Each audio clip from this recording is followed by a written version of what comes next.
All right, welcome, ladies and gentlemen. I call to order the Clackamas County Board of Commissioners May 15th business meeting. Mr. Krepp, will you please do the poll? Commissioner Bernard. Commissioner Smith. Roll. Commissioner Reynolds. Commissioner Savas. Here. And Chair Ludlow. Here, I would say that we expect Commissioner Schrader, but traffic evidently out there is abysmal. Yeah, I thought that was a pretty good poll, though. Yeah, I'm sorry, it was a roll. It's a Hawaiian day. I can't keep track of which. Ladies and gentlemen, would you please rise with me and join me in the Pledge of Allegiance? I pledge allegiance to the flag of the United States of America and to the republic for which it stands, one nation under God, indivisible, with liberty and justice for all. I would like to call Judge Brisbane up. We have something she wants to announce. Our Justice Court Judge. Thank you. Thank you. Good evening, Chair and Commissioners. Well, Justice Court's really pleased to announce that we will be opening our operations in our new location on Monday at 8 a.m. We're located in the Clackamas Town Center parking lot behind JCPenney right next to On Point Credit Union, and the library, the Clackamas County Library, used to be located in that same space. It's remodeled, it has courtrooms, and sufficient space for the clerks. They're very excited about moving over there. So we're thanking you for your support in helping us get that space remodeled. And it'll be a very convenient location for citizens due to all the mass transit available there, and also for law enforcement officers, because we do see officers from all over the county, and it's a lot more centrally located for their convenience as well. So we're very happy. We'll be there Monday at 8. We'll be at our current location in Oak Grove through 5 p.m. tomorrow, Friday. Commissioner Bernard. How does one get an opportunity to visit you? Well, we're hearing all the traffic violations, fish and wildlife violations, marine violations. So if you're fishing without a license or speeding on the freeway, like 105 and 55 mile an hour zone. We're also hearing evictions and small claims cases. And the small claims case, that's new because That is correct? fairly new, yes. Commissioner Savas. Just want to say it's great to finally make it over the top on this one, just to kind of get closure on this and get you moved. I know we've been working at that for about, since I got here 3 years ago. Yes, or 3 we years have. ago. So we're really pleased. Yeah, I know that formerly, I think my optometrist was in one of those buildings that you're in way back in that little, and probably just let people know, because I remember not every time I went there, but when I went there the first time, I had trouble finding it. So I would just tell people it is the northeast corner across the parking lot from JCPenney at the town center. Right, there's a little mall there that has On Point Credit Union, Learning Palace. There's a salon called Eden Salon or Spa that's also there now. And you're just north of the parking structure, the parking, the At the end of the TriMet Matt's parking line. structure, right? Mhm. Right. Well, great. I'm anxious to see it. We're looking forward to having you visit in a professional capacity. Yes, well, there's that. I would say that in our official capacity, at least when I was elected and first took office, I came down and took a tour of your now-to-be former location. It was, there were security concerns, there were space concerns, there was a condition concern.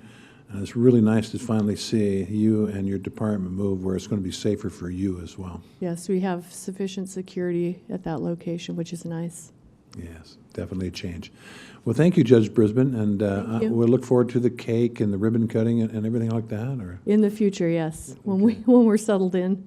okay, thank you very much. Okay, thank you for inviting me. Good night. Good night. I'll announce we will now convene, a recess as Clackamas County Commission, and convene as the Housing Authority Board for this first item. I'd like to introduce our Housing Authority Commissioner, Paul Reynolds, to my left, to your right if you're looking at us, and Paul will be participating in this. I'll ask the clerk to read the Housing Authority consent agenda by title. Okay, the Housing Authority consent agenda. Approval of final award of 20 project-based vouchers to Central City Concerns Chez apartment complex, and approval to enter into a housing assistance payment contract. All right. The commissioners want to pull that item? Since there's only one, you'd have to pull the whole thing. So I'll assume you want to make a motion. I'll recognize Commissioner Reynolds. I move we approve the Housing Authority consent agenda. I think Second. you have a microphone on. You got to try that again, please. I'm sorry. I move we approve the Housing Authority consent agenda. Second. All right. Commissioner Reynolds with the motion, Commissioner Bernard with the second. Any further discussion? I'll ask the clerk to call the poll or something. Right? Okay. Go ahead.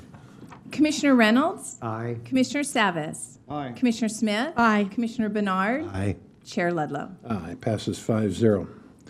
All right, I'll announce the board will adjourn as the Housing Authority Board and reconvene as the Board of County Commissioners for the remainder of the meeting.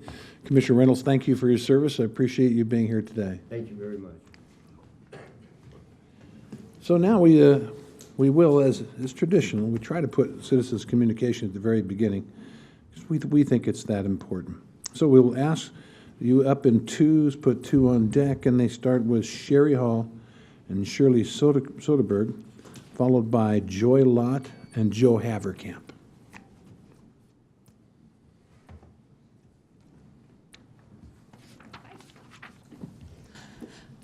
Good evening, Chair Ludlow and Commissioners. I'm just back to do an update on our election status. First of all, I just have to say that of the 4 large counties in Oregon, we have the highest turnout so far. Yay. And that would be Clackamas County, 15.3%, Lane County, 14.5%, Washington County, 14.1%, and Multnomah, 12.7%. So that changes daily, you know. Anyway, we had a call today from a Damascus voter asking us to put their returns online also, and so today their number is 20.3% turnout, and we will update that daily on the website along with the other numbers. We're expecting the 30 to 35% turnout. It all depends on the voter, so anyone who hasn't voted, make sure you get your ballot in. Again, the election night returns will go up for the first time at 8:05, and that should be all of the ballots that have been received in our office by noon on election day. So that should be a pretty good number. And then the time of the next update will be on the website at the same time, and it will be 3 to 4 hours later. And since there's people running for office and we're all registered in a party, I'm going to share a little other return.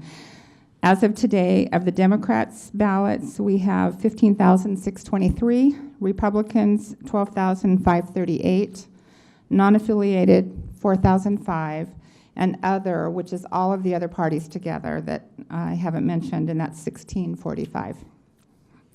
And this election today, we're down about 4,000 ballots over the same time last primary, which was presidential primary with a higher return. So we're down a little bit. Do you have any questions? Oh, yeah. Commissioner Savas? So, what is there? I know that you'd rely on the mail post office to deliver And voters' drop. pamphlets and ballots and so forth. Is there a percentage or of either error or people not receiving their ballots? And is it? And I'm sure there is to some degree. And is this year any different than last year? No, it's not any different than any other time. Sometimes voters don't update their address on the voter's registration, and there's no election mail forwarding. Anything that can't be delivered as addressed is returned to us. And unless we hear from the voter, we don't know if they got a ballot or not. So they should let us know. And we very often change an address and get the voter's ballot to them. So it's not any different than any other election. There's always those kinds of things. Okay, thanks, Sherry. Commissioner Smith? Is the projected turnout for the end still the same as it was, 35 to 39, I believe? We're thinking 30 to 35. Oh, lower. Mm-hmm. Okay, interesting. And that's just a crystal ball. That's because your crystal ball? it's totally up to the voter to get their ballot in. We don't know who's going to and who's not, so. Thank you. And 5 days from today at 8 o'clock, it'll be over. I'm sure there are those who are praying for that. Yes. So thank you very much, Sherry Hall, elected county clerk. You're welcome. Thank you for letting me do that. My pleasure. Shirley. Good evening, Chair Ludlow and Commissioners. My name is Shirley Soderberg, and I reside in Oak Grove area of unincorporated Clackamas County. As I read the latest political junk mail that arrived at my house, I was drawn to some irony in it that I recognized, and I'd like to talk about it. First, who's pulling the strings? I believe that's the role of the chair, isn't it? Second, your Clackamas County Commissioners need honest leadership. Again, I believe that statement should be aimed at the chair because he is the leadership of the Clackamas County Commission. It is not everybody. Third, puppet strings? Really? When will the lies and innuendos stop? I believe that this is such rhetoric that I wonder who is actually believing it. The negative bashing that is going on should stop. The candidates that are running for commission seats, if they're serious about wanting those seats, then they should rise above this type of mudslinging and display that professionalism that's alluded to on the backside of this rag. Let's put on our big boy pants and our big girl pants and act like the adults that the citizens of Clackamas County deserve. I, as a voter, know what kind of leadership we have in our county. And I know what I look for in another leader. I want an honest, hard worker for all the citizens, maybe a proven track record, maybe not, doesn't have to be. But I want an optimistic expectation for future workings of this great county. Thank you. Shirley, I got to tell you, just off cuff here, every one of these commissioners is a leader. It's not just me. I just run the meetings. But they are well able to assert themselves. There ain't no strings that I have on anybody up here. They do very well on their own. So, thank you. I've lived in this county for a long time, and it's getting worse and worse every election. The bashing and the mudslinging and the horrible names that we can call each other, and it isn't necessary because you know what? The citizens don't want to hear it. I hear it in my own neighborhood to say, what is going on? They want to know what you will do for them. They don't want you to bash your opponent. And I guess I just want the citizens to hear that we're tired of it and we want it to stop. Thank you, Shirley. Thank you. Joy Lott and Joe Haberkamp.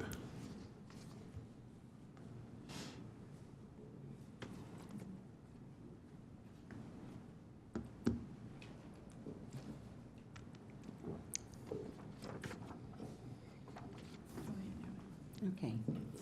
Good evening, Chair Ludlow and Commissioners. My name is Joy Lott, and I live in the Oak Grove community of unincorporated Clackamas County also.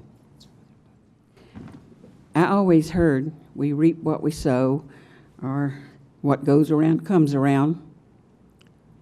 And I fear that may be the case for some people because it's a small person who tries to tear others down to make themselves look bigger. And personally, I'm so tired, and everybody I know has commented on the negative mailings, billboards. Not only was the BS billboard offensive to Commissioners Savas and Bernard, it was offensive to all of us citizens. I felt that was just downright dirty and uncalled for. I also have a concern about the ballots. My husband and I moved to this county 30 years ago this year. We have voted every election. And all of a sudden, oh, and we'd be out of state sometimes, but we always made arrangements to get our ballots mailed to us. All of a sudden, last September, I get a card saying that I'm categorized as inactive. Well, how in the heck could I be inactive? Just the previous election, when I was out of state, I spent $18 and something FedExing my ballot back here so it would get here in time. That doesn't sound like somebody who's very inactive in voting. Well, I go down to the elections office in person. The lady looked in the computer and she said, I don't know how I got that way, but anyway, we've corrected it. I've corrected it now. Well, all of a sudden, I don't get a ballot this year for this election. Everybody gets their ballot. I don't. So I call again, and they say, you're inactive. And I thought, what the heck? You know, what do you have to do? You go camp out on their doorstep? Anyway, the nice gentleman I talked to, he did mail me another form. I sent it back in, and in 2 or 3 days, I did get a ballot, and I filled it out. But to my concern, I have heard of lots of other people I know, who did not get ballots either. And I think, well, that sounds more than just coincidental to me. I mean, it just seems maybe inefficient somewhere along the line. Thank you. Thank you, Joy. Chair Ludlow and Commissioners. Joe Haverkamp, Clackamas County. In behalf of the Citizens Watch Committee, we are outraged. Like all of the ones that you have seen, they need to be torn up, and that's exactly what they're doing in my retirement community. They are tearing them up and saying, how dare they think we're so stupid that they have to put other people down. I want to thank Jim Bernard and Paul Savas for not responding to this rubbish. It was distributed throughout Clackamas County. If these people have to lie and cheat, then what is their qualifications? Do they have no merit to be running? Steve Bates is a CPO, a chairman, which is equal to a neighborhood association chairman. Karen Bates, she's run for 3 offices since she's been here approximately 4 years. Bowerman, excuse me. Thank you, Joy. And does she have to? Everything is garbage. But most of all, Chair Ludlow, I'm here about what you did at the Executive Club. You got up and you tore Savas down. It was horrible. I have been a member for 20 years of the Executive Club, and there were so many people from Clackamas County that were very upset at what you said, and the old member says, what's going on? Don McIntyre would turn over in his grave if he would have seen this display of constant just tear down, tear down, tear down. You say this is acceptable. It isn't. Not at the Executive Club that I've been a member for 20 years. And like you put on your cookies at your victory party, they said bully. That is so true. When you one thing that you do, Chair Ludlow, is you show your true colors. And that is really a shame that you are a chair of our county and you can get and tear these fine people down because you want rubber stamps and you want people that is going to work with you and do what you want to do. But we in the county do not. Thank you. Well, thank you. I would tell you that every commissioner up here would love for everybody to do what they want them to do. And such brings about the discussions, rather active ones that we have, healthy ones that we have, Joe. But thank you for your criticism. You have the right to do that. Exactly. And now, we have Ginny Davidson and Mariana Moore.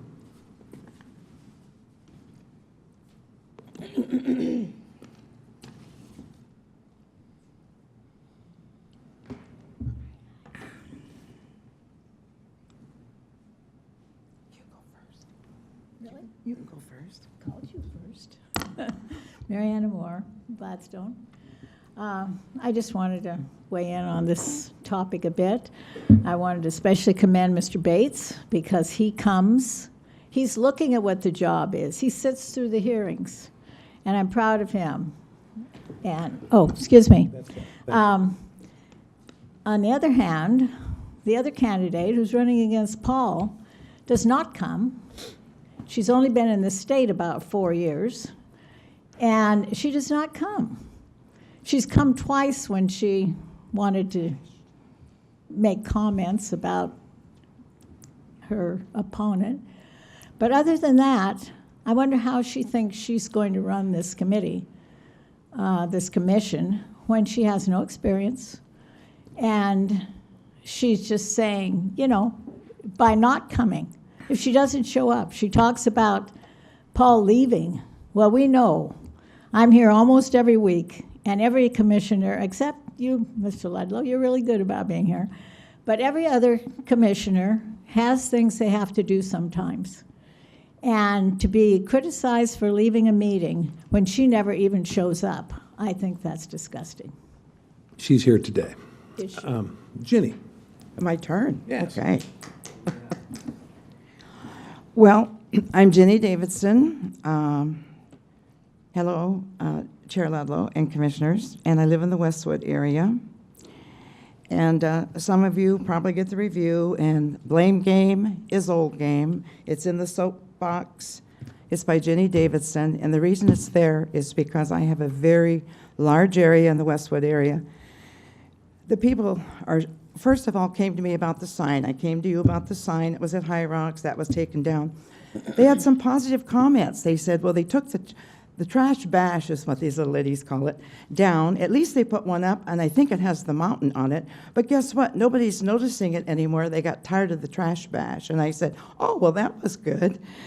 And then they said, but then now we're getting these terrible cards, and we can't stand it. So guess what we're doing? We're doing this. And I said, really? And they said, yeah. And I said, okay, well, I said, that's good. But I have neighbors that live in my homeowners association, and I've been going to the Trailblazers games. But this is full, and when I go back to Manzanita, I have a fire pit in the backyard, and guess what? I'm going to have roasted marshmallows. Anyway, I just, got to have a humor in some of this stuff because it's so bad how people are feeling. And I'm saddened. I'm saddened after 54 years that it's come to that. I really am. I think when they bash Jim Bernard, when they bash Paul, and then you get these positive things like came in the mail today from Lori DeReamer and the legislators about this wonderful man with all of these accomplishments. I think, what's wrong with these other people that they can't get a clue? And you know what? I think it's going to backfire on people this year because you've even got Bible study groups praying about it. But that's a good thing because I belong to 2 of them. That's a real good thing. The one in West Lynn, they got their ballots in as soon as they can. I went to a memorial service, a dear friend of mine that ran the bookstore at New Hope. It was packed, and saw Jerry Schmidt, and he says, I haven't seen you since the chamber meeting. And I said, no, I know you haven't. And there was a lot of the other chamber members there. And they said, Ginny, are you still doing what you believe in? And I said, when I was on this board, I did what I believed in. And what I'm doing now, I'm still doing because I believe in it. And they said, well, what do you think's going on? And I said, you know what these people need? They need you to pray for them. Because there must be something that's not quite right in their hearts. But I said, you know what? Only God knows that. But anyway, I had a really wonderful time there. It was Celebration of Life for Diane Hellickson. It brought out everybody, my Bible study group, and I have 2 of them. But the thing that's concerning me is Elaine Krause has lived in her house 47 years. And Elaine Krause did not get a ballot, neither did her son. She had to complain because she was going to California. Her brother has an aorta aneurysm thing. She finally got her ballot. She'd have been here tonight to tell you about that. She's appalled. But there are somebody else in her Bible study group. So I think we need to be looking into, is there more ballots not getting out? Why didn't Elaine Krause, 47 years, the same address? No, there's something wrong. I would remind everybody, and this second time it's been brought up, absolutely, if you don't get a ballot, certainly call. Now, Yes. what we can certainly do is ask the clerk to tell us this year how many people have called, and is that an increase from previous elections? I think that's a reasonable question. Sherry was just here. If she was here, I'm sure she'd agree to that. But, oh, she is here. Will you give me a shake of head that you'll bring forward that information? Well, she can. Nobody can hear you, but you have those She knows things. Elaine Krause real well, but she did get her ballot in. Good, so, but yeah. again, to remind the public, if you haven't got your ballot, call, and one will be sent to you, although today's Thursday, so you're going to have to hurry and drop it by a library, my bet is. But now, remember also the public, there are other places to drop off ballots. We all know that the main flux of them come in like Monday and Tuesday, I think, at the very end, to hopefully reach the 30 or 35%. But it's a real low turnout this time, but it's reasonable to say, especially after all those years and decades, you deserve a ballot, anybody after that long, for sure. Thank you. Thank you very much. And last but certainly not least is Mr. Poole. Oh, wait, and Linda Neese is here. Yes, Linda Neese, please. Linda Neese. Yes, and then Sherry wants to come up and give an answer late after that. Is that right, Ms. Hall? Thank you. All right, either one of you, please. Good evening, Les Poole, Clackamas County. Some of you may have seen something in the news this week. A frustrated citizen went to a board meeting in another community out of state, and there was some pretty repulsive language in a book that he was objecting to, and he talked past his 2 minutes, and he asked a question. Interesting, I remember we weren't allowed to ask questions at one point here, but I think that helped bring some changes. And when the gentleman asked the question of the board members, the next thing you knew, he was being thrown out. Amazing. Free speech is still under attack. The question he asked, of course, was for one of the board members to read the pages in the book that they were approving of into the record. There's a reason why we ask questions, and there's a reason why citizen communication takes up a better portion of the meeting than it used to. Our requests are no longer flushed in the toilet. Recently I heard that unanswered serious questions, not someone arguing over their neighbor's fence, but serious questions that go unresolved are being addressed by Mr. Krupp. We never would have seen that in the past. With the improvements here, of course, the current situation is troubling. The things that are going on in the election. I've been involved for 17 or 18 years with the political landscape in the county, starting with TriMet's first attempt to invade Oak Grove with light rail. And there are people that were here then, including Commissioner Savas. There's all kinds of innuendos going around about Mr. Savas being two-faced, Mr. Savas not being a credible person. I'm here to tell you that Paul Savas is not the person that's depicted in this nonsense. And no, Paul doesn't ask me to come and rehearse a little canned speech for him. I don't need any of my notes. I'm speaking on behalf of a lot of people, and everyone in this room knows it. And if I wasn't, I wouldn't keep coming. And I won't share my emails and phone calls with you, but I get a lot of them. And over they say, keep doing what you're doing. You're speaking for us.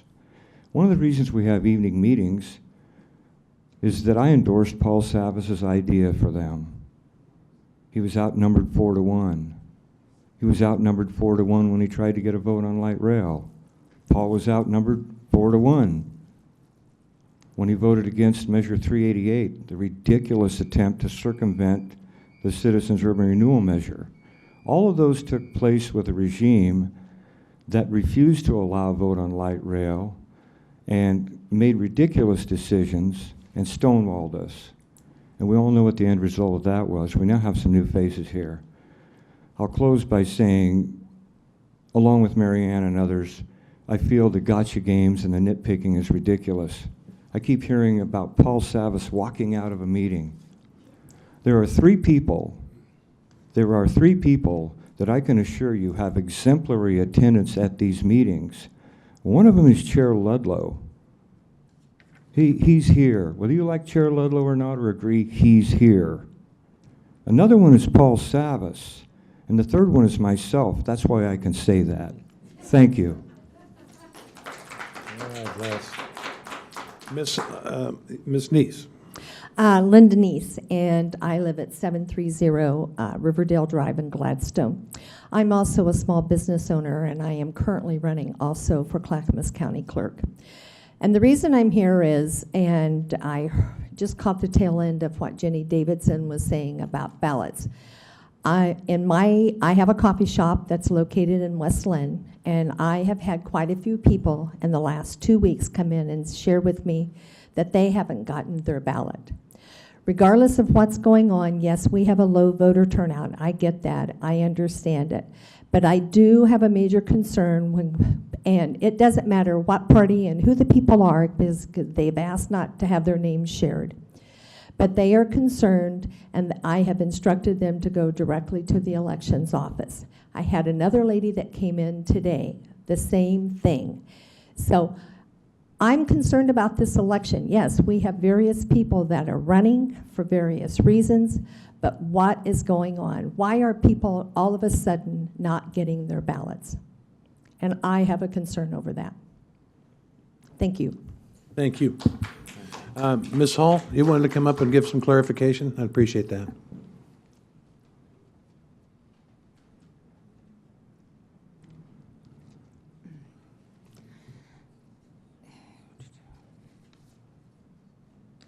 Okay. First of all, we would need the name of the voter who didn't get their ballot, because everything in our system is logged. If a ballot is returned as undeliverable, if they've been inactivated because they haven't voted in a long enough time. One of the things that happens a lot with this election is it's a closed primary. So if you're a Democrat, you get a green ballot. If you're a Republican, you get a yellow ballot. If you are not either, you're going to get a white ballot with no Democrats or Republicans on it, but you'll have everything else on it. We have people come in a lot who say, why did I get this ballot? I'm not a Democrat. Or why did I get this ballot? I'm not a Republican. And we look them up in the system, and sure enough, they are registered with the ballot that they got, and they don't remember. And one of the funniest things that just happened, because I was at the counter when it happened, a woman came in with her green ballot, and she said, oh, I guess I can't change my party, because the deadline for a brand new voter to register is 21 days before Election Day. And if you want to change your party, you also have to do that 21 days before Election Day. Anybody that's registered anywhere in the state of Oregon can update their registration, their address. They can't change their party after 21 days before Election Day, but they can change anything else so that they get the right ballot. She had a green ballot. She didn't want to be a Democrat because she didn't want to vote for Obama. And I said, well, he's not running this time. This is a governor's race. People forget what they are or what they have. And we also have people that don't update their voter's address. So the ballot gets returned as undeliverable. We don't know about a problem unless the voter lets us know. How would we know? But I do have the name of Elaine Krause and Joy Lott, who evidently didn't get ballots after living there forever.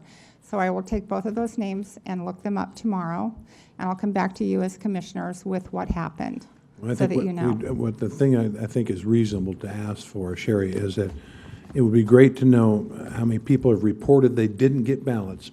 How many replacement ballots we've put out, okay. And compare that with, like the previous election, and I understand if you have more percentage, vote, then there'll probably, occasionally be more not delivered. But it would be nice to know that that there's a comparison that I hope is reasonable to previous times. Commissioner Smith first. Thank you. What happens to an undeliverable ballot? What does the post office do with it? They return it to us. And just another piece that you might not know, it costs us 10 to 12 cents to mail your ballots out to you. But we have to pay full postage to have them returned to us as undeliverable. That's fine. And that's how we keep our voters roll straight. Okay, One of and, the ways. second question is, I get mail at my farm in the country, but I also have a P.O. box in town. And I'm sure a lot of people have experienced this. I get other people's mail all the time. In your farm address or your P.O. box? Both. So neither And one. that's the post office. Yeah, both the post office and my farm. And it may be mail delivery systems. I have made payments through the mail for my PGE bill, and lo and behold, they didn't get it. And so now I'm trying to make those online. But that could be part of the situation that we're not aware of. Right, we partner with the post office. We don't deliver those ballots to every address. The post office does. And there was a time a few years ago when there were 700 voters pamphlets that were not delivered to voters in Oak Grove. And that was a letter carrier choice. And we learned about it after it happened and had to really round up a lot of voters pamphlets. We needed to replace them with 700 more. They had gotten the correct number, but for some reason, a human person didn't do it. Commissioner Savas? Just a clarification, Sherry, if someone's lived at a household for 30-plus years, they haven't moved, they don't need to do anything per se as far as updating. There's no normal process. I mean, I've lived in my house for over 20 years. I don't need to do an update physically. Only update if an address has been changed, right? That's correct. And there was a time out in the Happy Valley area where the post office changed zip codes on 3 different post offices. Some of those things cause problems for ballots to be delivered. But if you've lived there that long and there comes an election day that you don't get your ballot, are you going to just complain to everyone, or are you going to call us who sends the ballots out and have us fix it? Yeah, I would certainly encourage anyone who's watching, anyone who's listening out there to, if you haven't got your ballot by now, that's a problem, and contact the elections office first thing tomorrow. And you're open till 5 o'clock tomorrow? Or We are open till 3 on Fridays, but today was the last day for mailing to be fairly assured that it would get to the right place at the right time. If you don't have your ballot, you should call the office and probably come in and get it. Okay, and the phone number for the office is? 503-655-8510. Thank you, Sherry. I might mention that the public is now viewing all that information while you probably see it on your overheads as well. Cool. With the phone number and address and, of course, your hours. So anyway, thank you very much for answering those additional questions. I appreciate it. Thank you. Mr. Krupp, it is now time for a presentation, or 3. Yes, or 3. Mr. Chair. We actually have 3 presentations this evening. The first one is a proclamation for National Public Works Week, and I'm going to invite our newly appointed Director of Transportation and Development, Barbara Cartmill, up to give the presentation. And congratulations to Barb Cartmill, who was the acting Director of Department of Transportation Development, and she's just, as Mr. Krupp says, he just hired her for the permanent position. Congratulations, Barbara. Thank you very much. The proclamation before you is proclaiming May 18 through 24, 2014 as the National Public Works Week in Clackamas County. Since 1960, the American Public Works Association, or APWA, has sponsored National Public Works Week. National Public Works Week aims the spotlight on the importance of the contribution of public works to the public's daily lives. Transportation maintenance, planning, building, surface water and solid waste management, excuse me, public buildings, all contribute toward managing and operating the heart of our local communities and building the quality of life. There is increasing concern nationwide about deteriorating infrastructure, and more often than not, it's public works employees at the city, county, state, and federal level that are charged with keeping infrastructure safe and usable. Our roads outreach effort is helping people have a better understanding of all that's involved in making sure public infrastructure remains safe and dependable. Quickly, I'd like to acknowledge a couple of folks from our public works arena. Mike Besner with engineering and Randy Harmon with our transportation maintenance group are with us this evening. Yay. I've also noticed Jeff Jorgensen has joined us as well with our facilities division. Well, he gets a round of applause too.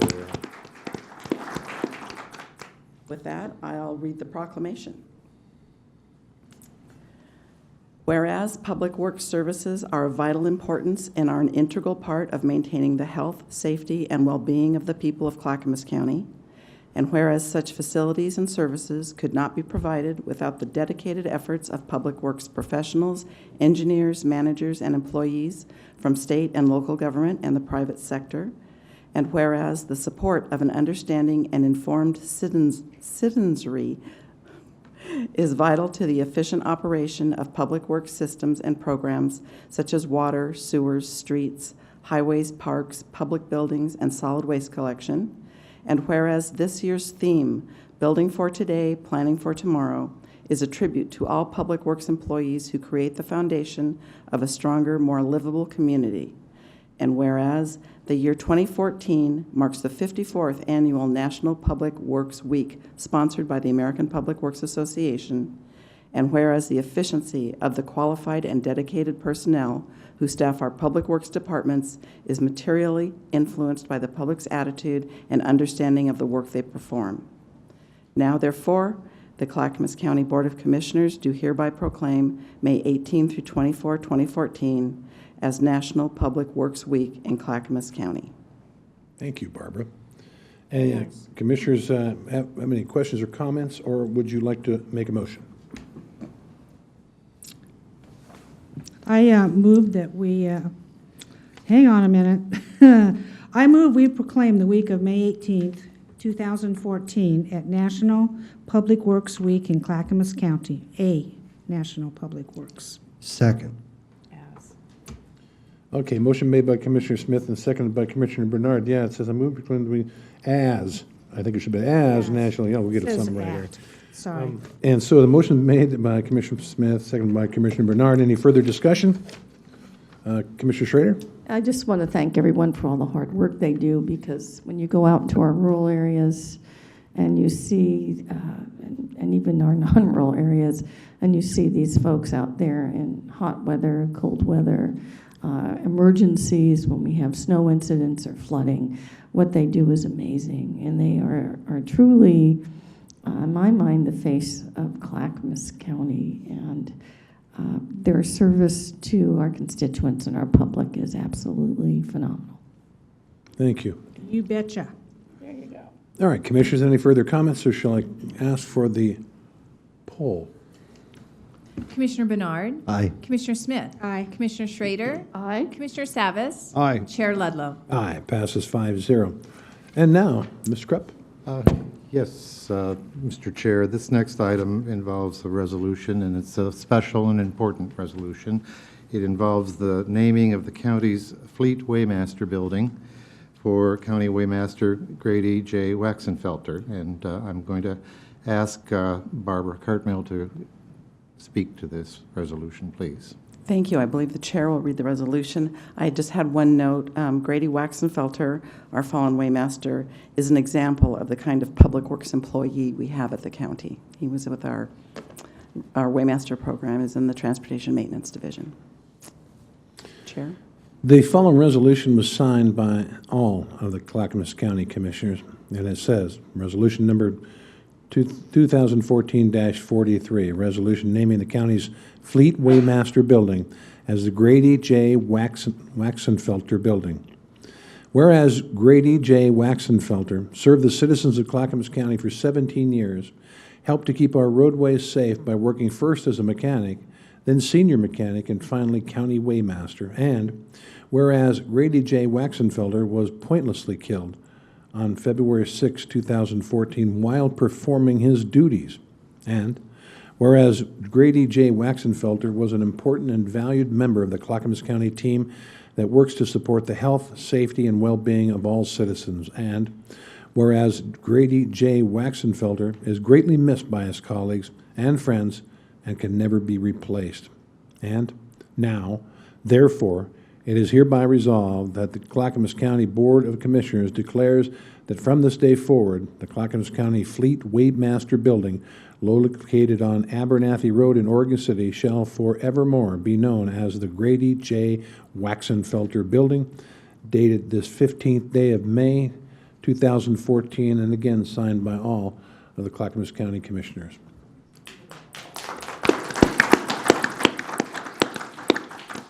The commissioners have any comments or questions? I'll ask for a motion.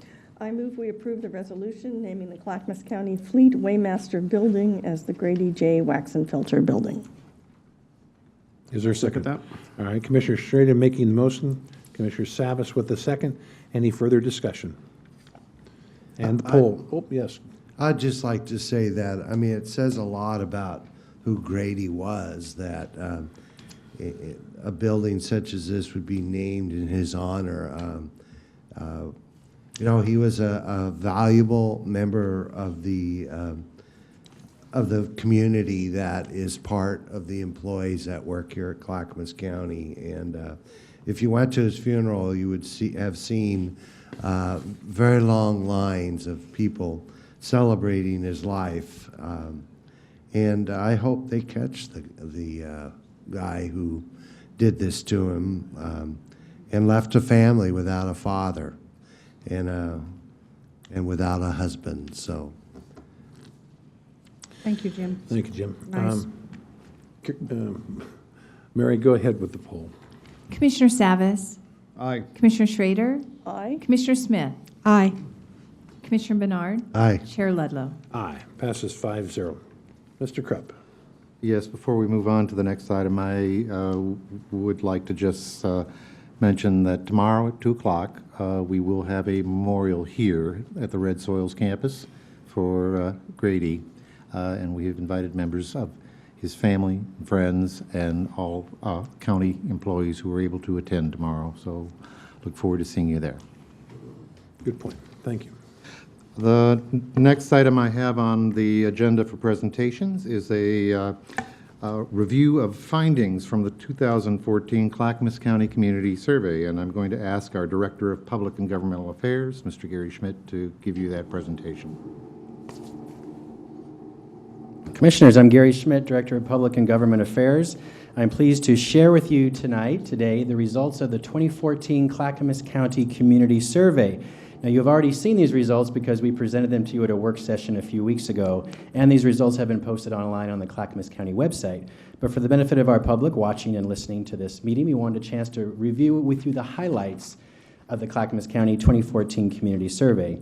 This survey, under your direction, has been conducted every 2 or 4 years since the year 2000 to assess citizen values and awareness of priority issues in the county, measure citizen perceptions of the county's performance, evaluate citizen satisfaction with departmental responsiveness and communications effectiveness.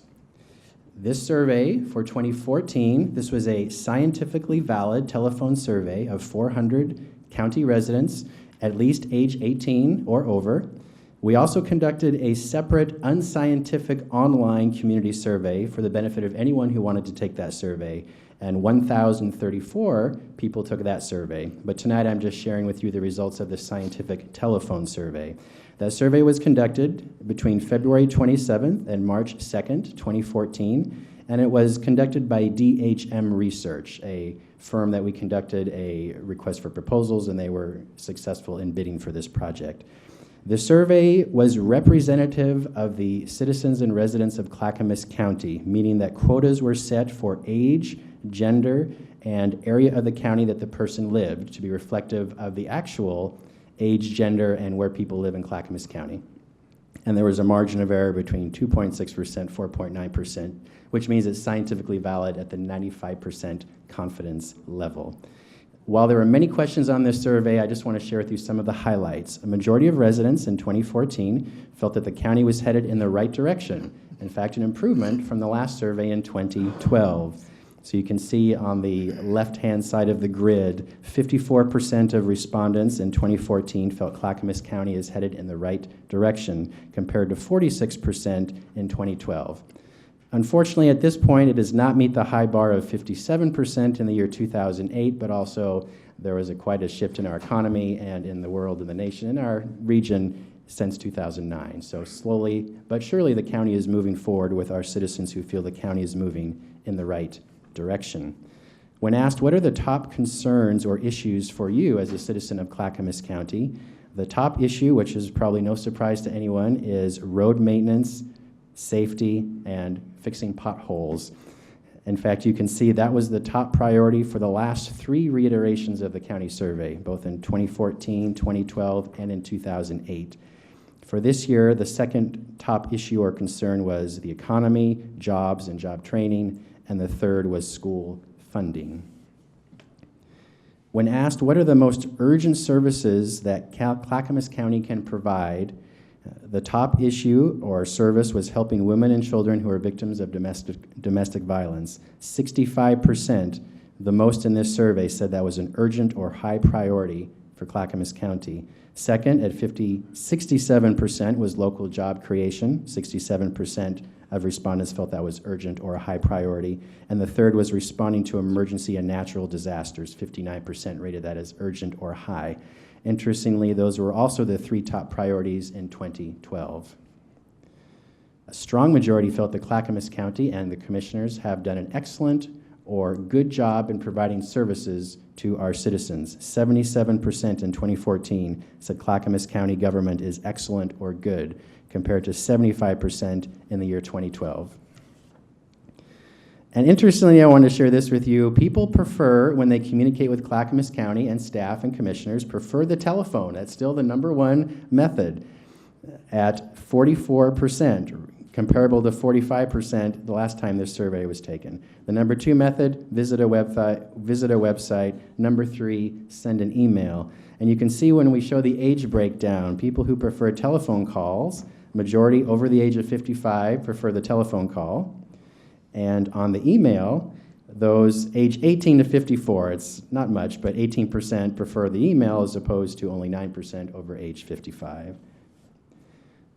When residents were asked how do they prefer to access information about Clackamas County, whopping 60% from the county website. And then it lowers from there. Next is newspaper coverage, followed by the county newsletter, which is citizen news, and email notices from the county. And again, if you look at the age breakdown for the county website, 72% of those age 18 to 34, that's the #1 method for them to access information. And it lowers quite a bit to 46% over age 55 prefer the website as their #1 method. When asked how people would like to get involved with Clackamas County government, the #1 way that they prefer to be involved is through online surveys about Clackamas County. 56% were interested or somewhat interested in responding to online surveys, which was also the top-rated method 2 years ago when the survey was taken. It was 51% in the year 2012. And other methods, as you can see, attending public meetings, sitting on a panel, and volunteering to sit on one of the county's advisory boards and commissions. The full report of this survey is online at clackamas.us. But really, what this information does is it helps provide you commissioners and the administration and staff one tool to help you gauge citizen satisfaction and priorities for when the county completes the strategic plan, during the budget process, and in other decisions that you make. So this is one tool that we can use, but one that has been very effective for the county for the last 14 years. So that is my presentation. Happy to answer any questions you may have. Thank you, Mr. Schmidt. And I think you got a few questions when you presented this to the commission in a work session, and it was very enlightening. We certainly will study these, but it's nice to see that actually the satisfaction has gone up a bit since the last 2 years. So thank you very, very much for that. That is the end of our presentations. It is now time for the consent agenda. I'll ask the clerk to read the consent agenda by title. Okay, I got to switch here real quick, just a second. Aha, gotcha, huh? Caught me.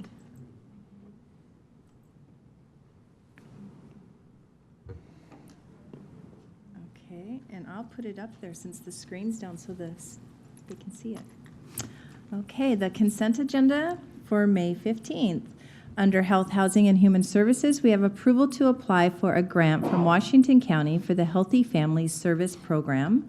Under Elected Officials, approval of previous business meeting minutes. And under the Development Agency, approval of bylaws for Clackamas County Development Agency Budget Committee. Under Water Environment Services, approval of an intergovernmental agreement between Clackamas County Service District Number 1, Tri-City Service District, and Clackamas County for facilities management and maintenance services. Approval and acceptance of a service connection mortgage in the North Clackamas service area for Clackamas County Service District Number 1. and approval of an intergovernmental agreement with Oak Lodge Sanitary District regarding the provisions of management services. And that concludes our consent agenda. All right. Unless you want to pull any of them, Commissioners, how about a motion? I move we approve the consent agenda. Second. All right. It's moved by Commissioner Bernard, seconded by Commissioner Schrader. Any further discussion? I'll ask the clerk to call the poll. Commissioner Schrader? Aye. Commissioner Smith? Aye. Commissioner Savas? Aye. Commissioner Bernard? Aye. Chair Ludlow? Aye, passes 5-0. And now it is time for the county administrator's update. I have just a few items for you this evening. First, as you all know, we are about to enter budget deliberations season. That begins at the end of May, excuse me. We would like to get feedback from county citizens on priorities for the budget. So we have placed on the website an opportunity for county citizens to give us their opinions through a short survey where we're asking for their preferences regarding various county projects and initiatives that are included in the draft 2014-2015 budget. It can be found at www.clackamas.us. So we're looking forward to commencing the budget committee meetings, which begin on May the 27th, and the public is invited, and feedback from citizens from throughout Clackamas County is welcome, encouraged, and desired. So looking forward to that. The second item I have is to let you know that the Lawnfield Road construction project, which is part of the Sunrise group of projects, is complete and the road is open. The Lawnfield project has focused on improvements that make the roadway safer and more accessible for business and personal travel, in addition to reconstruction and widening of some areas. The project includes bike lanes, sidewalks, stormwater management systems, street lighting, and signaling as well. So I'm going to go up there this weekend and take a ride and see how it goes. Maybe I'll take a skateboard on the way down. We'll give it a shot. I want to see a picture of that. Yeah. Yeah. We'll video it on YouTube or something. So then I'm also proud to announce that there are the winners of the 2014 Community Impact Awards. These awards recognize Clackamas County organizations and individuals making a significant contribution to the community by helping those individuals and families meet their those struggling individuals and families meet their basic needs. The Community Action Board, which comprises of citizens appointed by the Board of County Commissioners, is the group that sponsors these awards, and award winners will be honored at a special event on Thursday, May the 29th, at 6 p.m. at the Prince of Life Lutheran Church located at 13896 Myers Road in Oregon City.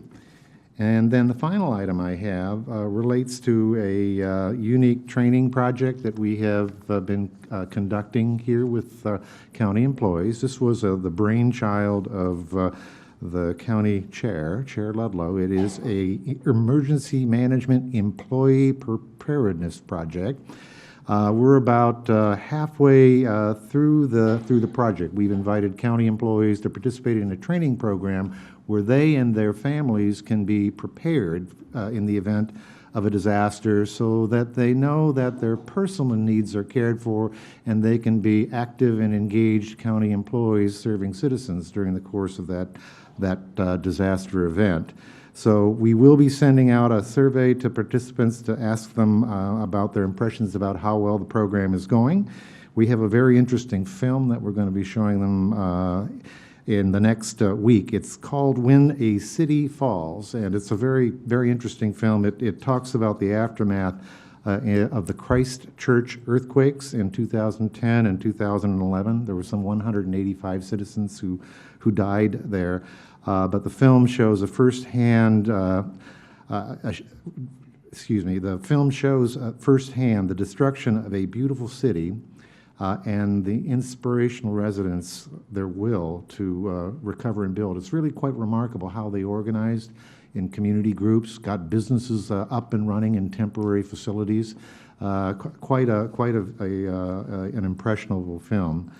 So in addition to that, we're going to be working with our PGA department to develop some short videos that will show some of our participants how they got prepared and looking at what they've done. So those videos will be available on the county intranet as well as the internet, so we can provide tips and instructions about families and individuals and the public can be involved and prepared in the case of an emergency. So that's my report for this evening. Thank you. Yeah, just to, we have an incredible amount of wonderful employees who are very important to the operation of those things that which we come to expect from Clackamas County. And so it would really be great if they, more and more of them, are, like we said, comfortable. I got this idea kind of from PGE, because PGE, they're pretty important people. You've got to get your power back, right? So they have a plan whereby they make sure that the families are taken care of, because it isn't likely that daddy or mommy is going to leave unless they know their family's in great shape. So thank you. And so Commissioners' Communications will start this evening with Commissioner Savas. Okay, so the first thing I want to do is encourage everyone that it's time to vote. Get out and vote. If you don't have a ballot, call in. I'm sure most people got their ballots. I'm confident about that. But again, encourage people to take a good hard look at the voter's pamphlet statement and do any research. I think probably with all the stuff that's come in the mail, you can validate that by just call up the Oregonian website and type in on the search bar and just look up for articles. I think you'll probably find more facts there than you'll find in some of these ridiculous mailings. I did want to talk a little bit about the budget. It's that time of the year, and I will do and urge and advocate for what I did last year in the budget cycle, and that was, make some modest cuts where possible and try to direct some of those monies that can legitimately and legally be spent, general fund dollars that can be spent on roads. We found out that there is $4.4 million of expenditures that currently are paid for with gas tax that could be, of the $21 million, that could be spent. And I think that a commitment towards that will demonstrate to our citizens out there that we are doing everything we can to fix the roads, and we're putting our money where our mouth is, and that's one thing I'll be advocating for again this year. I do want to thank staff and everyone who went through the lawn field project. A lot of people don't know the history on that. That is one linkage of the Sunrise system. I do want to thank the former commissioners who helped with that, helped that along, made that happen and get that Sunrise project launched. If it was not for the funding that came from the state legislature in a bipartisan vote to fund that round of state funding for highways, we would not have this project and the subsequent Sunrise project. So this will help truck traffic up through that S-curve, uphill S-curve, and it's a great project. I've been by it and watched it under construction. I do want to talk just briefly. I know it's Public Works Week, and there's a lot of public workers out there, and at the state, local districts, the county, and everywhere else. As it was expressed earlier, in the summertime, they actually have a lot more projects underway, and it's great weather to a certain degree that you want to enjoy, not necessarily work in, and especially in the heat. But there's a lot of good things that are done, and sometimes they're working 24/7, or sometimes they're working in the wee hours of the night when there's a system failure on a water system or a wastewater system. And I saw a lot of activity, at least what's going on in my area, a lot of activity taking care of the infrastructure that we have. I just do want to tell people that I've been getting a lot of phone calls about, because there's just a lot of misinformation out there that the transportation projects, really the only transportation projects that I have advocated for are really underway, and they're really roads and future road projects. I don't know of any other project I've advocated other than trying to repair the locks and try to get federal funding and repair the locks. Some of the sidewalks, obviously, which are really part of the road system for public safety issues. Some of these people that are handicapped and need to use a scooter, when they cross a crosswalk, they need to be able to get up the curb, and some of these old curbs are literally 6-inch, 12-inch step, and they can't. It puts them in just terrible harm's way. So you'll probably see a lot of construction underway where you have these little ramps, and that's for those people can safely get out of the sidewalk in time and on, or off the crosswalk and onto the sidewalk. So it's a major safety issue. The other thing I want to say is that, we at Clackamas County, we've had a tumultuous, few years here over a number of very controversial projects. And in order for us to, build our roads and get the confidence of our citizens, we need to really foster an environment that people have confidence in what we are. And I think that when we constantly attack one another, or others are attacking others and taking down elected officials or criticizing elected officials, that doesn't build confidence. That doesn't foster confidence in elected officials. And, if they deserve it, and they actually, perhaps, but I think people need to do the research and find out before they criticize someone, or before they send out something, or before they call someone on the phone with a false claim. Do your homework and research it. Every phone call I've gotten, I've been able to point those people to the facts, follow up with them, and they say, oh my gosh, I wasn't told the truth. So I think that's important. And I just want to talk about, we need to move forward in Clackamas County. We need to take advantage of the recovering economy, and that's going to start with trust in government, and we need to do our best to be professional and to be courteous and to do our homework. And I think that that's terribly important. And that's how I'm going to behave. That's how I have behaved. I run positive campaigns. I try to promote things in a positive way, and I try to be fact-based. I think it's important that we stick with that and try to earn back the trust that we deserve here in Clackamas County, and that reflects on our employees as well. It reflects negatively on our employees when some of these things are criticized, and I think if that's not deserved, it's not deserved. Commissioner Schrader. Great. Well, I've had a pretty busy week this week, and wanted to let folks know some of the things I've been up to. This Monday, actually, this past Monday with Commissioner Savas, I had an opportunity to meet with David Borden and Alicia Hamill of the Military Museum folks. And essentially what's happening there is we're working with that group, or I'm working with that group, to help establish a premier military museum here in Clackamas County and for our state. It's going to be named after Brigadier James B. Thayer. It will be the Brigadier James B. Thayer Military Museum. General Thayer was a World War II general, and my understanding is he is one of the generals that when they were rolling in to find the folks who had been interned in the death camps, that he was at the forefront of that. So we're working very hard to make sure that that museum comes to fruition and that it becomes a part of what we have to offer here for people to visit and see. General Thayer is still alive, and it's a privilege to meet him and to know him. After that meeting, I went to the Workforce Investment Council of Clackamas County meeting. We're in the process there, and I'm the liaison to the Workforce Board. And when we talk about jobs and jobs creation, it really is our Workforce Board that consists primarily of folks from the private sector. It has folks like myself, I'm the liaison from the government sector. We have folks who are from human resources sector.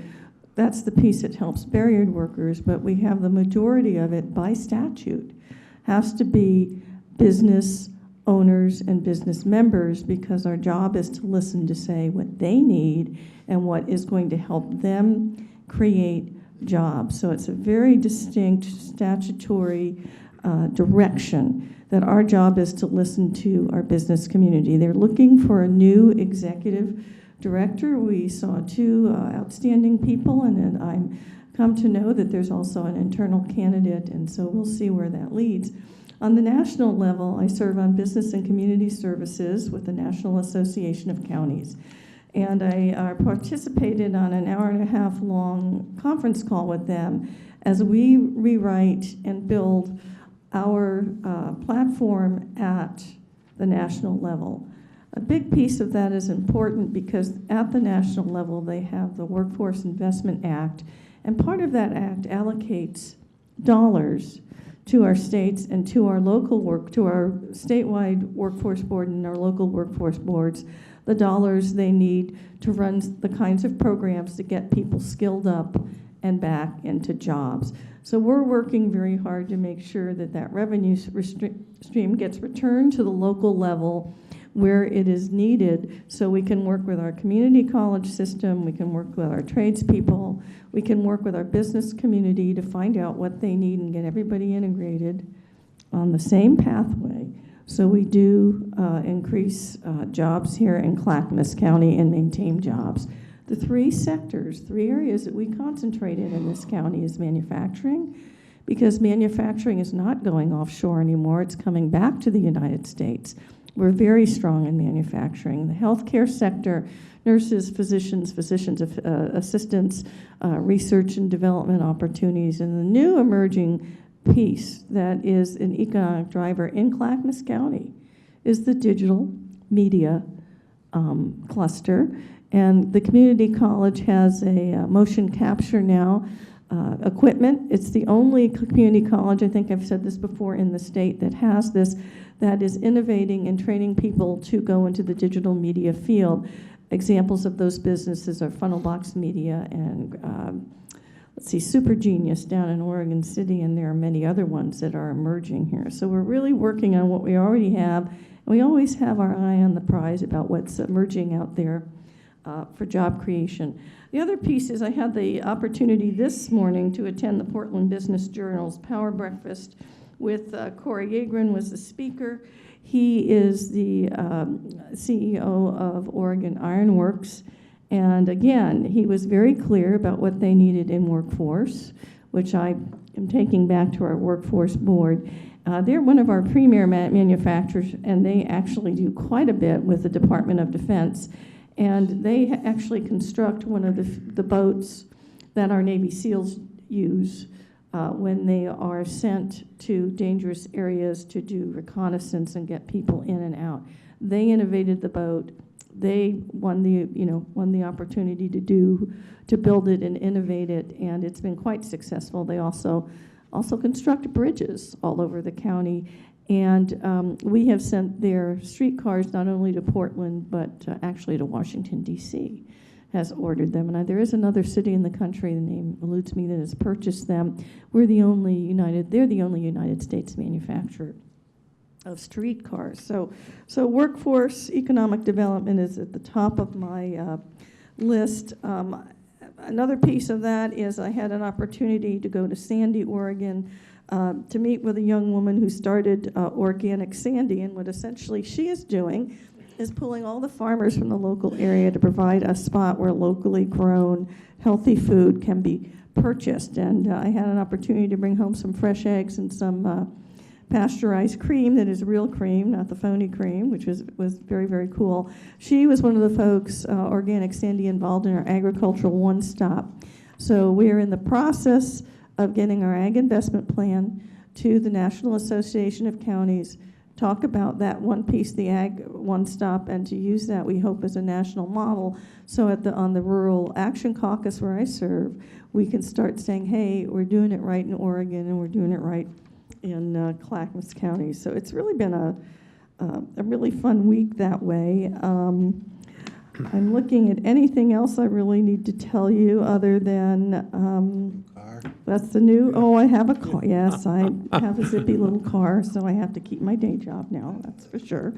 I did, and I had a meeting with Dan Johnson today, too, about some projects in the county. He's one of our staff people that I hope can spur economic development.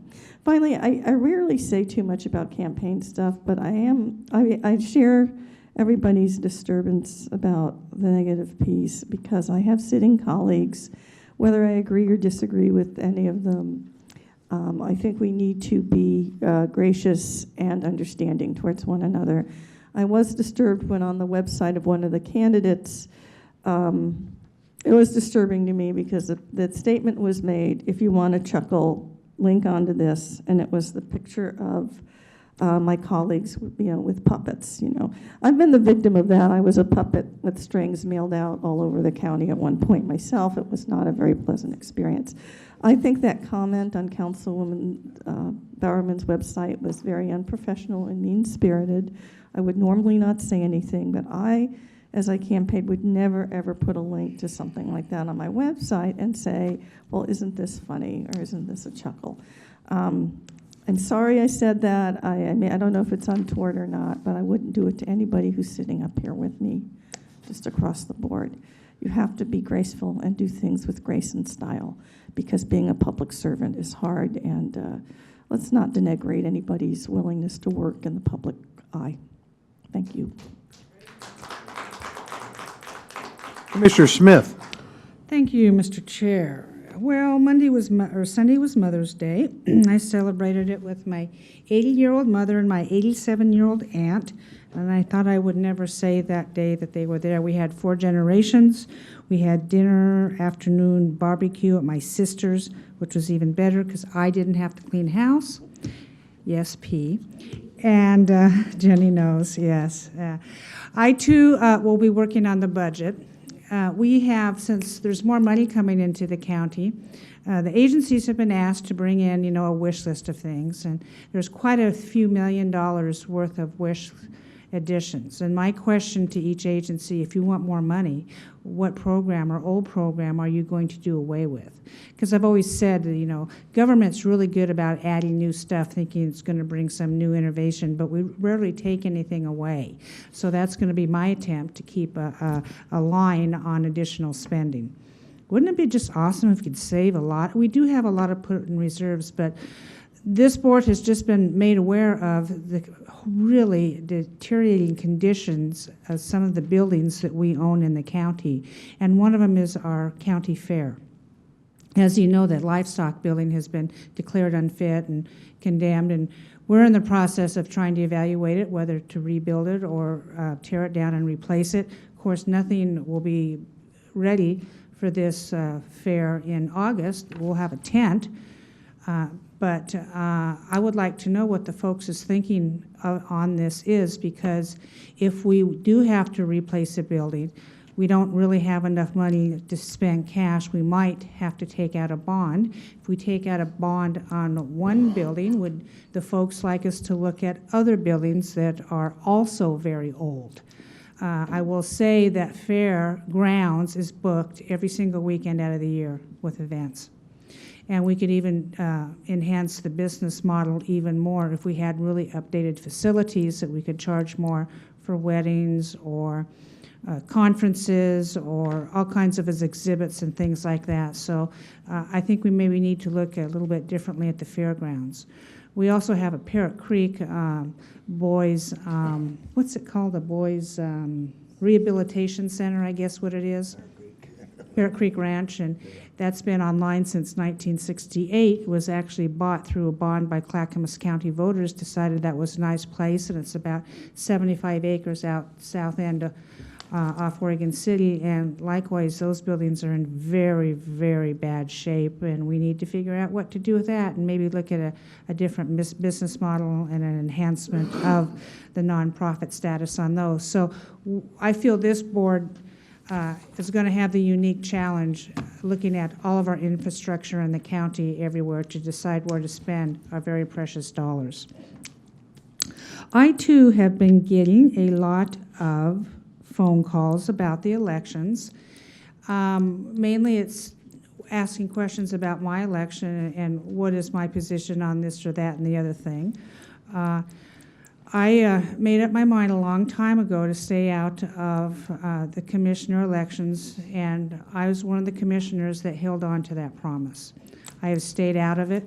I have not engaged in any type of anything with that, and I will continue to do that throughout the election as I go into fall. I just think that elections are quite challenging for everybody. I will be so glad when Tuesday comes and it will be all over. I cannot wait for that. And then we can just continue with our business and see how things go. But I want to thank the public for being very patient and attentive to what's going on, and please vote for me for Congress. Thank you. Got to ask for the order, that's right. Commissioner Bernard. Okay, I am also very excited about the budget, but I look at it a little bit differently. And it's the same is true with the barn.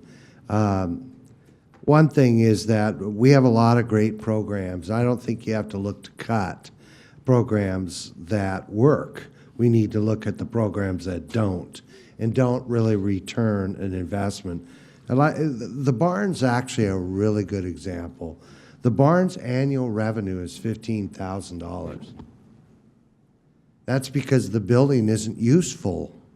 It doesn't accommodate a lot of needs. It's animal stalls, and there aren't a lot of animal farms.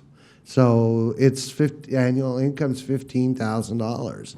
Spending 1.9 or 1.6 or whatever to fix a building that doesn't produce revenue is a bad investment.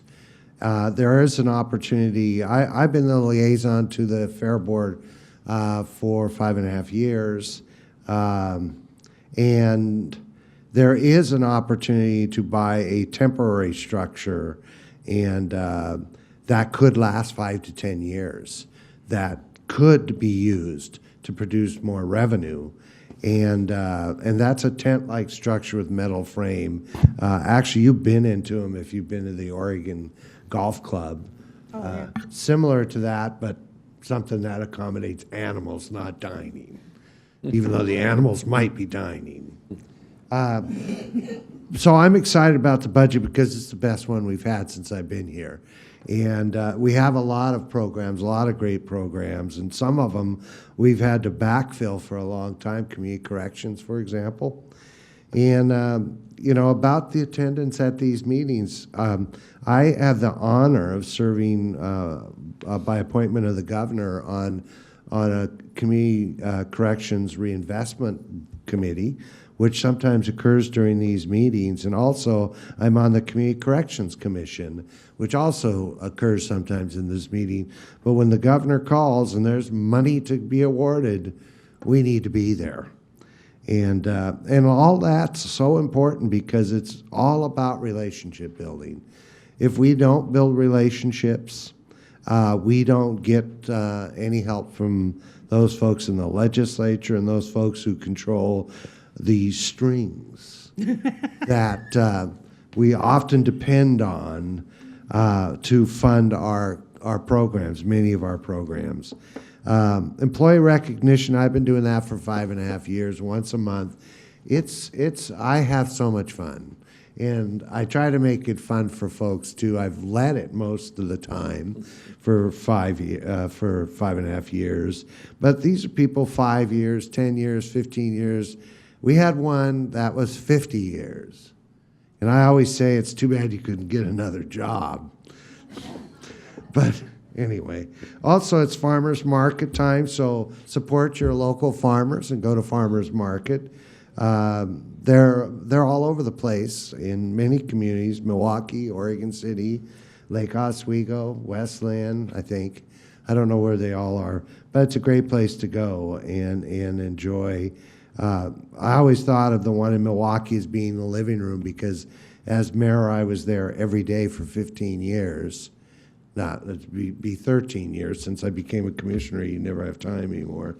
And it was a place for people to complain or to find out about issues. And so farmers markets are a great place to spend your time. And then I was thinking the other day, I think I have the record of being here the earliest. I have this actual problem. I always go way too early to places. Matter of fact, sometimes I go a day too early to places. But you know why I show up? Because I love this job, and I hope I'll be here. And the reason I'm doing this job is because I've loved the job, because I love the county, and I love the people who are here, and I try to do the best I can to make the county better for the people who live here, who work here, and who visit here. And I think that's our job. And we need to always think that way. I one time was involved in a negative campaign, and I was not proud of it when I was done, and I apologized to Bill Kennemer, who I ran against, and he forgave me. And we have become good friends. And I hope that when this election's over, maybe we can become good friends. And so I look forward to Tuesday night, and like Paul, vote. I mean, it's a right, and it's a right you should take advantage of. I couldn't wait until I was 18 and could vote. And so like driving a car, there's two things I wanted. Driving at 15, get your driver's permit, and voting at 18 were key things in my life that I was always proud of. So be sure and vote. Thank you. Thank you, Jim. I got a bunch of things to read in the record, so bear with me here. The Clackamas County Business and Economic Development is hosting the third annual Exporting Clackamas County Forum Thursday, May 22nd, from 7:30 to 9:30 a.m. at the Abernathy Center in Oregon City. The Export Forum is open to Clackamas County businesses that export goods or services or would like to export them, but it's also open to the public, ladies and gentlemen. This forum provides a valuable opportunity to learn from export trade professionals and business leaders. Interested companies can sign up by contacting Cindy Hagan at 503-742-4328. If you plan to go and you're a member of the public, it would also probably be good to call that number and make sure we have the proper amount of reservations for breakfast. And now Mary's got my back here on these things I have to announce too. On Thursday, June 19th, during the evening Board of Commissioners meeting, we will be giving our annual State of the County update to our citizens and partners. The presentation will focus on the county's accomplishments in 2013 and 14, and will look forward at our goals for the next fiscal year beginning July 1. We will have a video presentation, and I will deliver remarks. Please join us at 6 p.m. on Thursday, June 19th, right here in the board hearing room. Another reminder, ladies and gentlemen, that the Justice Court has moved. You heard Judge Brisbane earlier. That move is effective on the 19th, and it is the new address is 11750 Southeast 82nd Avenue, Suite D, Happy Valley. It took me the longest time to realize that it's an 82nd address, but it ain't anywhere near 82nd. And this has happened before. When I find these addresses, I Google it, and I go, well, it's down to 82nd. So you go all the way down to 82nd, you find out it's next to 205, and they're a long ways apart, as you all know. So the Veterans Service Office open house. Now, this would be a good place to go whether you're a veteran or not. Save this date. The Clackamas County Veterans Service Office, I thought you were going to put something on overhead when I was doing this. Oh, they are? Oh, I'm not seeing it. Oh, that looks better. Sorry, didn't mean to call into question your work here. The open house will serve as a recommitment to all veterans in Clackamas County. So the open house is Thursday, May 22nd from 1 to 3 p.m. It's on the Red Soils campus. The actual address is 2051 Kane, K-A-E-N Road, Oregon City 97045. The Museum of Oregon Territory is celebrating the centennial for the Canby Ferry. Have you ridden the ferry lately? So they have, they're going to have a pictorial review of that ferry, fascinating stuff, a video and informative lectures. One of my best days when I was mayor of Wilsonville was when the Oscar Mayer Wienermobile came through town. I commandeered it and drove it across the M.J. Lee, and there is a picture of that, which I'm trying to retrieve for this event. But it's quite fascinating to see the wiener out there on the Willamette. All right, and next and finally, we have our our town hall schedule. The next one is September 10th, Town Hall, Estacada City Hall, from 7 to 8:30 p.m. at 475 Southeast Main Street, Estacada, hosted by the Estacada Chamber of Commerce. The next one's not until November, and you'll surely hear me talking about that. Now, I don't often respond to, we've often said it's tough enough to deal with the truth, really tough to deal with falsehoods. You've heard that yet tonight, have you not? So, I do get a Google alert. I think everybody here sets themselves up for a Google alert with their name in there to find out what people are saying about us, right? So I happen to go to the Clackamas County Democratic website, and in that website, Mr. Peter Toll, Mr. Toll took me on and said that Ludlow dallies while our roads are crumbling, and questioned my commitment to resolving the road maintenance funding problem facing Clackamas County. For anyone that isn't familiar with this issue, I'm going to give you a little history on this. Clackamas County has a $17 million shortfall for funding our roads and catching them up to where they should be. Over 50% of our roads are in poor or fair condition. Now, that's deteriorating yearly. The author of this blog specifically suggests that while others on this board have stressed the need to find a funding solution, that I have ignored the issue over the past 2 years. I can only speak for myself in saying that nothing can be further from the truth. I have been actively engaged in discussions on road maintenance funding issue with our staff and county leadership since I took office in January 2013. For anyone who wants to check the record, in April 2013, the Budget Committee, on which every member of this board sits, received an in-depth briefing on road maintenance funding situation from the former director of the Department of Transportation and Development, Cam Gilmore. After that session, I made consideration and discussions of this issue a priority for the Commission. I set the agenda, ladies and gentlemen, and it's been on the agenda innumerable times. Since that budget hearing, there have been 16 public staff presentations to this board on the topic of road maintenance, and in virtually every one of those starting at April 3rd of last year and running through April 29th of this year, I have pounded the drum about road maintenance. Unfortunately, we have learned recently through our survey that even though we know the condition of the road, our public thinks they're in great condition. Over 70% think they're in fine condition. That is an education and outreach problem which we are continuing to address. Just so you know, again, my first meeting was 9 days after taking office. I went to a C4 meeting at which time they were discussing the condition of our roads and a really nice PowerPoint that had been done for them by our Public and Government Affairs office department. At that time, I said, you know, we're going to have to do something about county roads. Here's those meetings. April 3rd, planning session. January 25th of last year, study session on TSP that include that maintenance. August 7th, 2013, August 15th, 2013, October 9th, October 16th, November 5th, November 6th, November 12th, November 26th, December 3rd, 10th, 18th, February 4th, 11th, etc., ladies and gentlemen. For people to say that I've dallied on this, I don't know if that's much dallying. I have spoken more times to the public on the public education and outreach than any commissioner up here. So again, it's interesting enough to deal with the truth sometimes, but these are lies and fabrications. Is that the best they can do? And as to Mr. Haverkamp's comment about the bully, if any of you have been at these meetings or listened to meetings, cite the example where I have lost my cool, shouted at anybody, or treated anybody poorly. It just ain't true. As far as the cookie Ms. Haverkamp enjoyed, it was a round cookie. It said bully on it with a red line through it, international symbol for not. In addition to that, the second cookie said bully for Ludlow. It was meant as a joke, and I'm sorry she didn't enjoy the cookie. Ladies and gentlemen, that's about the size of it. There's a bunch of things I think we're all involved. Every commissioner up here, I've mentioned this before, they're all leaders or they wouldn't be here.